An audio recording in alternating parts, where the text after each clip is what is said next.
4 na dekada na rin pala tong restaurant na to. Grabe ha, sa lahat na yata ng Persian, Arabic at Indian restaurant, ito na yung pinaka-respetado. Sikat na sikat yung resto nila sa Makati Ave, Greenbelt, BGC, at finally, sa kanilang pinakabagong branch dito sa Gateway 2 Cubao.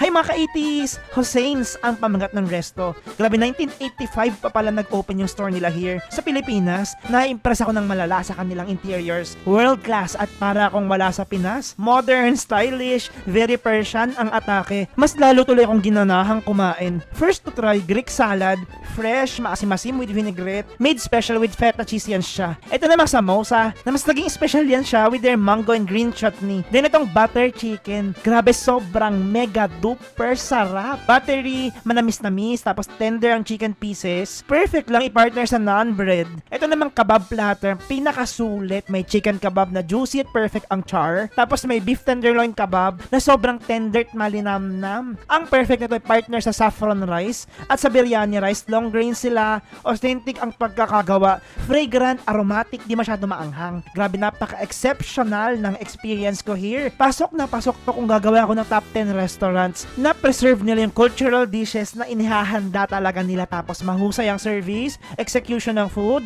napakaganda ng ambience, magandang presentation at higit sa lahat, super sarap ng pagkain. Yun lang.